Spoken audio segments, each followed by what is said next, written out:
সুপ্রিয় দর্শক, আসসালামু আলাইকুম। আপনাদের সবাইকে স্বাগত জানাচ্ছি এখনকার আলোচনা। আপনাদের সঙ্গে আছি আমি সিরাজুল ইসলাম।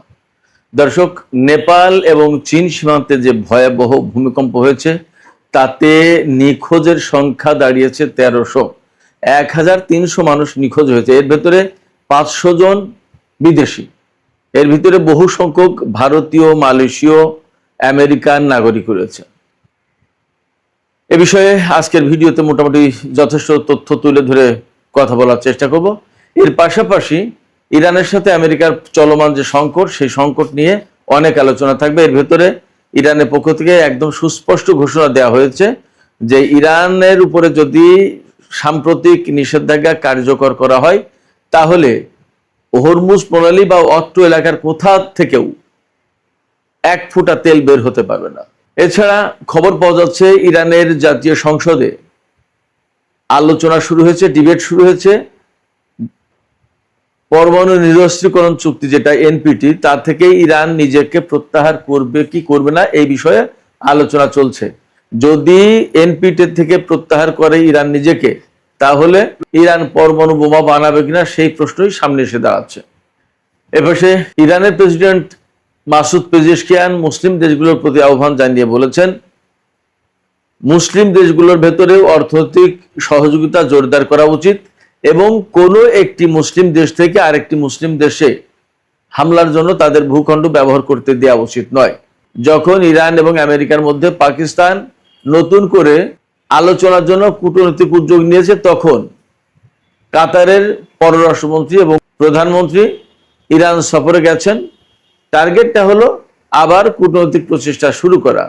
আগেই আমরা জেনেছি যে কাতার আমেরিকার এই নিষেধাজ্ঞা ইরানের বিরুদ্ধে বাস্তবায়ন করতে রাজি নয়। তো সুপ্রিয় দর্শক, এই বিষয়গুলো নিয়ে মূলত আজকের ভিডিওতে কথা বলবো বিস্তারিত। এর পাশাপাশি আরো কিছু বিষয় থাকবে, যেমন ইরান জাতিসংঘ নিরাপত্তা পরিষদের চিঠি দিয়েছে, ইরান কি চিঠি দিল, কেন দিল এবং সেখানে দাবি কি, এই সমস্ত নানান বিষয় নিয়ে বিস্তারিত আলোচনা করার চেষ্টা করবো। আপনারা শেষ পর্যন্ত সঙ্গে থাকবেন এবং আশা করি ভিডিও ভালো লাগবে। আর ভিডিও যদি ভালো লাগে তাহলে লাইক, কমেন্ট, শেয়ার করবেন এবং চ্যানেলটি সাবস্ক্রাইব করে সাথেই থাকবেন। দর্শক, চলুন আমরা বিস্তারিত আলোচনা করি।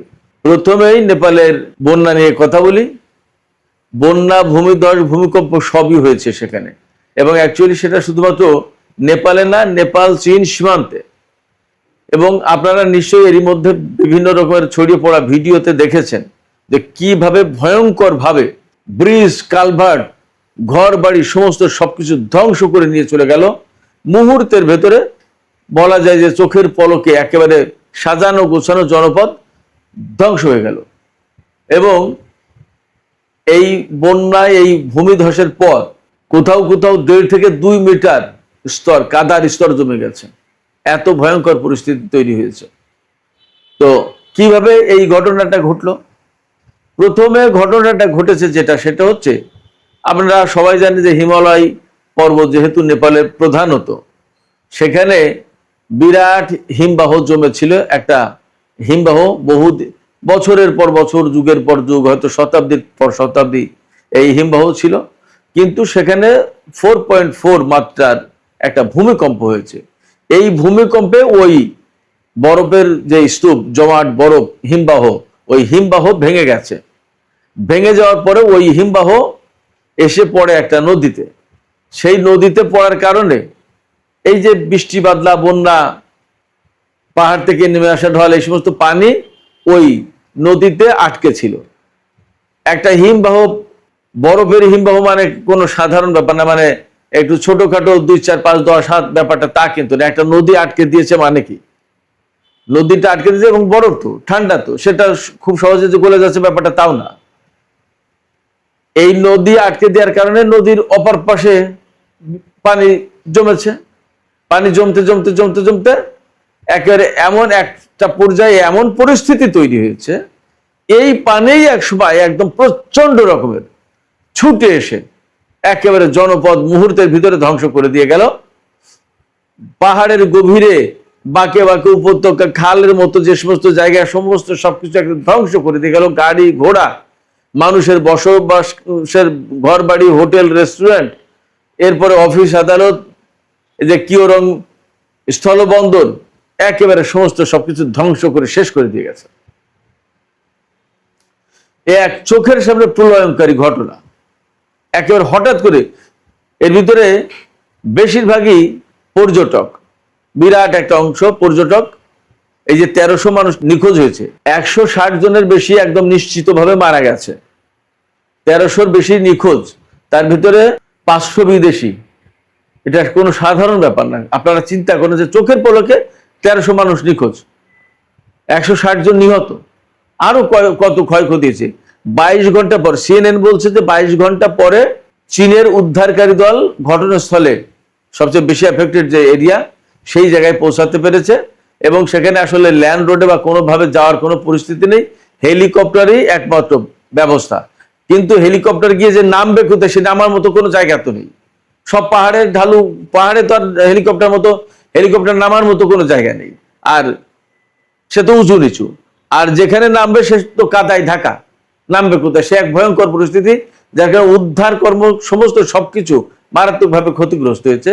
যেমন ঠান্ডা, তেমনি বৃষ্টি বাদলা, বন্যা, ভূমিকম্পের পরের পরিস্থিতি, কাদা মাটি একেবারে জঘন্য অবস্থায়। এই অবস্থায় উদ্ধার তৎপরতা চালানোর কোনো পরিস্থিতি নেই, এরকম একটা সিচুয়েশন। এই যে 500 নিখোঁজ বিদেশি, তারা কারা? তারা হচ্ছে ভারতের 178 জন, আমেরিকার 65 জন, ইউক্রেনের 53 জন, মালয়েশিয়ার 51 জন, অস্ট্রেলিয়ার 35 জন, ব্রিটেনের 33 জন এবং কানাডার 25 জন। এই যে লোক, যারা বিদেশি লোক নিখোঁজ হলো, এই নিখোঁজ ব্যক্তিদের তারা কেন এসেছিল এখানে, কি ব্যাপার? দুটো প্রধান কারণ। একটা হচ্ছে বেড়াতে। আপনারা সবাই জানেন যে নেপালের যে পাহাড়, সেই পাহাড়ে ট্রেকিং করে যায়, উপরে ওঠে, নানান ব্যাপার আছে, এটা একটা ব্যাপার। আর একটা ব্যাপার, বহু সংখ্যক মানুষ কিন্তু এলাকায় এসেছিল, ওইটা বৌদ্ধ ধর্মের একটা পুণ্যভূমি বলা যায়, তিব্বতের কাছেই। সেখানে বৌদ্ধদের অনেক মঠ, অনেক মন্দির, অনেক কিছু আছে। সেখানে এই যে বিদেশি যারা বললাম, তাদের অনেকেই এই বৌদ্ধ মঠে, মন্দিরে এই ধর্মের কাজে এসেছিল। যে কাজেই আসুক, বেড়াতে আসুক, ঘুরতে আসুক, আর ধর্মের কাজে আসুক, যে কাজেই আসুক, একেবারে তাৎক্ষণিকভাবে এত প্রাণ ঝরে গেল এবং 1300 মানুষ নিখোঁজ। এবং যেভাবে কাদা, বন্যা, বৃষ্টি যেভাবে ধেয়ে গেছে, প্রলয়ঙ্কারী অবস্থা সৃষ্টি করেছিল, তাতে 1300 মানুষ নিখোঁজ। এর ভিতরে কয়জন বেঁচে থাকবে সেটা একটা প্রশ্ন। এবং এই যে টোটাল আসলে ক্ষয়ক্ষতির পরিস্থিতিটা কি, এই পরিস্থিতি জানতে আরো বেশ কিছুদিন সময় লাগবে। একেবারে তাৎক্ষণিকভাবে বা 2-1 দিনের ভেতরে এগুলো যে সব ক্লিয়ার করা যাবে মনে হয় না, কারণ সেখানে অনেক সময় লাগবে। দুর্গম অঞ্চল, পাহাড়ি অঞ্চল, প্রচন্ড রকমের কাদামাটি জমে রয়েছে, একেবারে মানে মারাত্মক অবস্থায়। এই কাদামাটির ভেতরে পানির চাপে, পানির তোড়ে কে কোথায় পড়ে আছে, মারা গেছে, কেউ তো জানে না। এর ভিতরে একটা মর্মান্তিক, প্রত্যেকটা মৃত্যুই মর্মান্তিক, একটা মর্মান্তিক ঘটনা নতুন করে সামনে এসেছে। এক চিকিৎসক পরিবার, স্বামী স্ত্রী দুজনেই এই চিকিৎসা কর্মের সাথে জড়িত, ডাক্তার হতে পারে অথবা নার্স হতে পারে, হাসপাতাল রিলেটেড দুজন কর্মী, এবং তাদের একটা সন্তান, ছোট বাচ্চা। এই 3 জন মারা গেছে এক পরিবারের। তারা মারা গেছে বলতে নিখোঁজ, ধরে নেওয়া হচ্ছে যে হয়তো তারা মারা গেছে, দেখা যাক কি হয়, তাদের খোঁজ পাওয়া যাচ্ছে না। এক পরিবারের 3 জন। এরকম বহু কিছু ঘটেছে। এই ক্ষয়ক্ষতির পরিমাণ, মাত্রা এবং কি পরিস্থিতি, টোটাল একটা চিত্র পেতে বেশ কয়েকদিন সময় লাগবে। তো আমরা এই ক্ষতিগ্রস্ত লোকজন, তাদের পরিবার পরিজন, তাদের প্রতি সমবেদনা জানাচ্ছি, শোক জানাচ্ছি, এবং আমরা আশা করব, দোয়া করব মহান রব্বুল আলামিনের কাছে যে এইরকম ঘটনা যেন তিনি আর না দেন। সে মানুষ হিন্দু নাকি বৌদ্ধ, খ্রিস্টান নাকি মুসলমান নাকি ইহুদি নাকি কি, সেটা বড় কথা না। বড় কথা হচ্ছে মানুষ, সে তো মারা গেছে। তারা বেড়াতে এসেছিল, তারা ধর্মের কাজে এসেছিল, তারা ভাবেওনি যে এইরকম একটা পরিস্থিতির মুখোমুখি হতে হবে। এখান থেকে একটা জিনিস পরিষ্কার, যে মানুষের জীবন কত ঠুনকো, কত সহজেই একটা কিছু ঘটে যেতে পারে। আমরা আছি, এই যে কথা বলছি, এর ভেতর দিয়ে কখন কার কি হয়ে যাবে কেউ জানে না। খুবই অনিশ্চিত একটা জীবন মানুষের জীবন। মানুষের জীবন করে আসলে প্রত্যেকটা প্রাণীর, যার প্রাণ আছে, যার মৃত্যুর প্রশ্ন আছে, তার জন্য প্রচন্ড রকমের অনিশ্চয়তা প্রতিটা পদে পদে, ক্ষণে ক্ষণে। আমরা এই অনিশ্চয়তার কথা মাথায় রেখেই দুনিয়াতে যাতে সৎভাবে চলতে পারি, আমাদের সেই দিকে বিশেষভাবে খেয়াল রাখা দরকার। সুপ্রিয় দর্শক, এবার আমি আমেরিকা ইরান চলমান দ্বন্দ্ব, সংঘাত, অচল অবস্থা এই বিষয় নিয়ে একটু আলোচনা করি। ইরানের জাতীয় সর্বোচ্চ নিরাপত্তা পরিষদের সচিব মহসিন রেজাই তিনি পরিষ্কার করে বলেছেন যে ইরানের বিরুদ্ধে যদি অর্থনৈতিক নিষেধাজ্ঞা বা এই যে অর্থনৈতিক যে যুদ্ধ, এই যুদ্ধ যদি অব্যাহত থাকে তাহলে ইরান কিছু কাজ করতে বাধ্য হবে। সেই কাজগুলো কি? মহসিন রেজাই পরিষ্কার করে দিয়েছেন যে সেই কাজগুলো হচ্ছে হরমুজ প্রণালী বন্ধ আছে, বাব আল মানদেব প্রণালী বা লোহিত সাগর দিয়ে জাহাজ চলাচল হুতিরা কন্ট্রোল করছে। এর বাইরেও মধ্যপ্রাচ্য অঞ্চল থেকে যে সমস্ত তেল বিভিন্ন রুটে বিভিন্ন ভাবে যায় বের হয় সেগুলোও বন্ধ করে দেওয়া হবে প্রয়োজনে।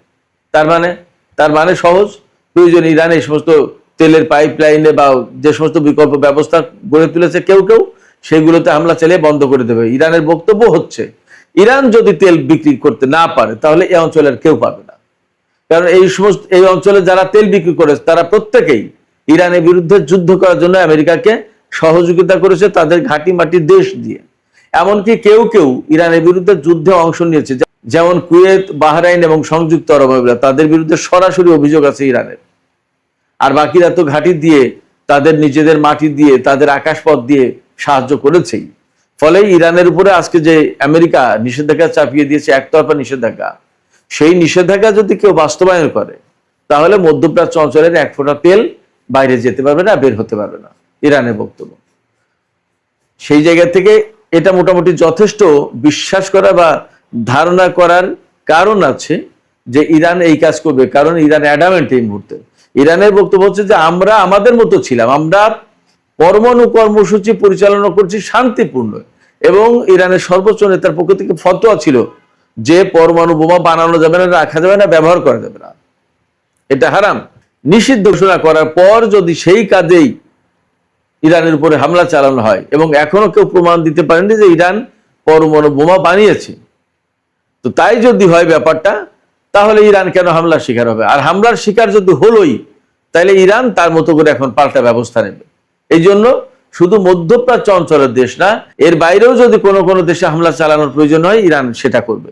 এবং ইরান ঘোষণা দিয়েছে, যেমন সাইপ্রাস এবং বুলগেরিয়ার কথা মোটামুটি ভাবে এই মুহূর্তে বেশ আলোচনায় আছে। ইরান পরিষ্কার করে বলে দিয়েছে সে নেটোভুক্ত দেশ হোক আর ইউরোপের দেশ হোক আর আমেরিকা হোক আর যেই হোক, ইরানের বিরুদ্ধে যুদ্ধে আমেরিকাকে যে সহযোগিতা করবে আমরা সেই জায়গায় হামলা চালাবো ইরানের পক্ষ থেকে। তার মানে ইরান এই মুহূর্তে অ্যাডামেন্ট যে তাদের দেশ যখন যুদ্ধের কবলে, তাদের দেশ যখন অনিশ্চয়তার ভিতরে, তাদের উপরে যখন অর্থনৈতিক অবরোধ বা নিষেধাজ্ঞা, তারা যখন তেল বিক্রি করতে পারবে না, তাহলে বাকিদেরকেও এত আরাম শান্তিতে থাকতে দেওয়া হবে না, তাদের বিরুদ্ধেও ব্যবস্থা নেওয়া হবে। যারা আমেরিকাকে সহযোগিতা করেছে বা করছে বা করবে, এর প্রত্যেকের বিরুদ্ধে ব্যবস্থা নেবে ইরান। ইরানের এই মুহূর্তে যে অবস্থান সেটা হচ্ছে ডু অর ডাই, এইরকম একটা অবস্থান নেওয়ার পিছনে সঙ্গত কারণও তো আছে। এমনকি যে আমি একটু আগেই বলেছি, সংবাদের মূল জিস্ট যখন আপনাদের সামনে হেডলাইন আকারে তুলে ধরছিলাম তখন বলেছি যে ইরানের জাতীয় সংসদে এই আলোচনা হচ্ছে যে এনপিটি থেকে বের হয়ে আসা হবে কি হবে না, অর্থাৎ এনপিটিতে ইরান থাকবে কি থাকবে না। এনপিটিতে থাকার মানে হচ্ছে পরমাণু নিরস্ত্রীকরণ চুক্তি মেনে চলা, অর্থাৎ ইরান পরমাণু অস্ত্র তো বানাবে না, বরং সারা বিশ্বে পরমাণু নিরস্ত্রীকরণ যাতে হয় সেই চেষ্টাই থাকবে। ইরান বলছে আমরা তো এই প্রচেষ্টায় এই চুক্তিতে আছি, এই চুক্তিতে থাকার পরেও যদি আমাদের উপর হামলা হয় পরমাণু অস্ত্র বানানোর ব্যাপারে অভিযোগ তুলে, তাহলে এই চুক্তিতে থাকার তো কোনো মানে নেই, কেন থাকবো আমরা? এই চুক্তিতে থেকে আমাদের লাভটা কি হলো? এই চুক্তিতে থেকে যদি আমাদের কোনো লাভ না হয় তাহলে এই চুক্তিতে আমরা থাকবো না। এইটা নিয়ে ইরানের পার্লামেন্টে ডিবেট হচ্ছে এবং ইরানের পক্ষ থেকে এখন এই কথা বলা হচ্ছে যে আমাদেরকে তো লোকজনে এইভাবে চাপাচাপি করে যে তোমরা পরমাণু অস্ত্র বানাওনি, পরমাণু অস্ত্র বানানোর দিকে যাওনি, তোমাদের পরমাণু কর্মসূচি ডাইভার্ট করোনি সামরিক দিকে, তো সামরিক দিকে ডাইভার্ট না করার পরেও যদি তোমরা হামলার শিকার হও তাহলে পরমাণু বোমা কেন বানাবা না তোমরা? এইভাবে কথা বলছে এরা। তো যখন এইরকম কথা আসছে তখন ইরান আলটিমেটলি এই কথার জবাব তো দিতে পারছে না, বিশেষ করে জনগণের পক্ষ থেকে যখন আসে এই কথা যে আমরা পরমাণু বোমা বানাইনি কিন্তু আমরা হামলার শিকার, তাহলে আমরা কেন পরমাণু বোমা বানাবো না? আমাদের তো সেই সক্ষমতা হয়তো আছে। এই জায়গা থেকে ইরানের সংসদে ডিবেট হচ্ছে, বিতর্ক হচ্ছে, এইটা থেকে বের হয়ে আসবে কি আসবে না।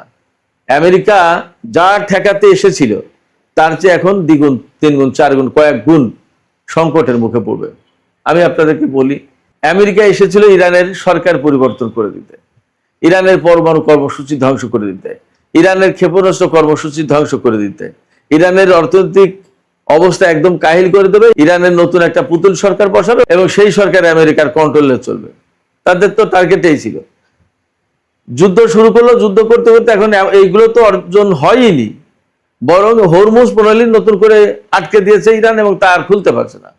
এখন ইরান যদি সেই এনপিটি থেকে বের হয়ে বোমা বানানোর দিকে যায় তো ইরানকে কি করবে? যুদ্ধ করবে। তো যুদ্ধ তো করেছেই, ইরান তো যুদ্ধ মোকাবেলার জন্য প্রস্তুত আছেই, তাইলে আর কি করবে? সেক্ষেত্রে আর এক বিপদে আমেরিকা আর এক বিপদে পড়তে যাচ্ছে। বিপদটা কি আমি আবার ক্লিয়ার করি। তারা পরমাণু কর্মসূচি ধ্বংস করতে এসেছিল, এখন ধ্বংস করা তো দূরের কথা, ইরান যদি পরমাণু নিরস্ত্রীকরণ চুক্তি এনপিটি থেকে বেরিয়ে এসে যদি বোমা বানানো শুরু করে, এইবার যেটা বন্ধ করতে এসেছিল সেটা আমেরিকার এই যুদ্ধের কেন হয়ে গেল, ব্যাপারটা এরকম হবে না? তাইলে তো আর এক মহাবিপদে পড়লো। এখন পরমাণু বোমা যদি ইরানের কাছে থাকে তারপরে আমেরিকা কি করবে, ইসরায়েল কি করবে? মহা গেড়াকলে, মহাবিপদে, মহাফাদে। এইরকম একটা প্রেক্ষাপটে মুসলিম দেশগুলোর প্রতি ইরানের আহ্বান আছে। ইরান জাতিসংঘ নিরাপত্তা পরিষদের চিঠি দিয়েছে, সেই চিঠিতে বলেছে আমেরিকা ইরানের বিরুদ্ধে যে সমস্ত নিষেধাজ্ঞা দিয়েছে এইগুলো শুধু রাষ্ট্রীয় সন্ত্রাসবাদ, অর্থনৈতিক সন্ত্রাসবাদ। এই সন্ত্রাসবাদ একটা ফৌজদারি অপরাধ এবং এটা নিশ্চয়ই আন্তর্জাতিক আইনের অধীনে এটা অপরাধ, কারণ এটা জাতিসংঘের আওতায় দেয়নি, আমেরিকা তার পছন্দ হয়নি, তাই আমাদের উপরে চাপিয়ে দিয়েছে, আমাদের ব্যাপকভাবে ক্ষতিগ্রস্ত করে দিয়েছে। এখন আমেরিকাকে অবশ্যই ক্ষতিপূরণ দিতে হবে, অর্থাৎ নিষেধাজ্ঞা আরোপের জন্য, যুদ্ধের জন্য ক্ষতিপূরণ সেটা তো ভিন্ন জিনিস। এই যে বছরের পর বছর, যুগের পর যুগ আমেরিকা ইরানের উপর নিষেধাজ্ঞা চাপিয়ে দিয়ে রেখেছে এবং এতে কি পরিমাণে ক্ষয়ক্ষতি হচ্ছে, সেই ক্ষয়ক্ষতি এখন ইরান দাবি করছে জাতিসংঘ নিরাপত্তা পরিষদের মাধ্যমে আমেরিকার কাছে। তার মানে দিন দিন আমেরিকা ইরানের কাছে আইনগতভাবে ধরা পড়ে যাবে, আটকে যাবে, এই পরিস্থিতি তৈরি হচ্ছে। এইরকম একটা অবস্থায় ইরানের প্রেসিডেন্ট মাসুদ পেজেশকিয়ান বলেছেন মুসলিম দেশগুলোর উচিত না এক দেশের মাটি ঘাঁটি আর এক মুসলিম দেশের বিরুদ্ধে ব্যবহার করতে দেয়া। শুধু তাই না, তিনি বলেছেন যে মুসলিম দেশগুলোর উচিত পারস্পরিক অর্থনৈতিক সহযোগিতা করা, অর্থাৎ এই যে নিষেধাজ্ঞা দিয়েছে ইরানের উপর আমেরিকা, আর বাকি আঞ্চলিক মুসলিম দেশগুলো সেই নিষেধাজ্ঞা বাস্তবায়ন করবে। আমেরিকার সাথে তো ইরানের কোনো লেনদেন নেই, লেনদেন আছে এই সমস্ত দেশের সাথে, এই মুসলিম দেশগুলো দিয়ে ইরানকে তারা দমন করবে। এই জায়গায় ইরানের প্রেসিডেন্টের বক্তব্য হচ্ছে আমরা সব প্রতিবেশী দেশ, আমরা মুসলিম ভ্রাতৃপ্রতিম দেশ, আমরা কেন একে অপরের বিরুদ্ধে আমরা আমেরিকার হয়ে যুদ্ধ করব? তিনি এই বক্তব্য দিয়েছেন। এখন মুসলিম দেশগুলোর বোঝা উচিত তারা কি করবে, তাদের সিদ্ধান্ত নেওয়ার দরকার। এদিকে কাতারের পররাষ্ট্রমন্ত্রী এবং প্রধানমন্ত্রী একই ব্যক্তি, তিনি ইরান সফরে গেছেন এবং তিনি ইরান আর আমেরিকার মধ্যে নতুন করে ডিপ্লোম্যাটিক প্রসেস কিভাবে শুরু করা যায় সেই চেষ্টা করবেন। আমার কাছে যেটা মনে হচ্ছে ইরান খুব সহজে আর আমেরিকার সাথে কূটনৈতিক আলাপ আলোচনা সংলাপ মনে হয় যাবে না, আর যদি যায়ও তাহলে কঠিন শর্ত দিয়ে যাবে এবং সেই শর্ত হয়তো আমেরিকা মেনেও নেবে, নিয়ে এই মিড টার্ম ইলেকশন পার হওয়ার পরে আবার ইরানের বিরুদ্ধে সেই নিষেধাজ্ঞা, সেই অর্থনৈতিক অবরোধ বা যা যা ছিল সব আবার পুনর্বহাল করবে, আবার একই অবস্থায় দাঁড়াবে, লাভ হবে ইরানের, এটা ভাবার কোনো কারণ নেই। এই বিষয়গুলো নিশ্চয়ই ইরান বিবেচনা করেই সমস্ত সবকিছু করবে। সুপ্রিয় দর্শক, এখনকার আলোচনা এখানে শেষ করতে চাই। যাবার আগে আপনাদের কাছে আমার মতামত জিজ্ঞাসা, আপনারা কি ভাবছেন? এই যে ইরান বলল, মুসলিম দেশগুলোর প্রতি বিশেষ করে আহ্বান জানালো যে পরস্পরের ভেতরে অর্থনৈতিক সহযোগিতা জোরদার করা উচিত, বরং আমেরিকা নিষেধাজ্ঞা বাস্তবায়ন না করে পারস্পরিক সহযোগিতা জোরদার করা উচিত এবং এক দেশের মাটি আর একটা মুসলিম দেশের বিরুদ্ধে ব্যবহার করতে দেওয়া উচিত নয়। ইরানের প্রেসিডেন্টের এই আহ্বান বা এই অনুরোধে আপনারা কি মনে করেন যে আঞ্চলিক মুসলিম দেশগুলো সাড়া দেবে? আপনাদের মতামত জানিয়ে কমেন্টে লিখতে পারেন, আর ভিডিও ভালো লাগলে লাইক কমেন্ট শেয়ার করবেন এবং চ্যানেলটি সাবস্ক্রাইব করে সাথেই থাকবেন।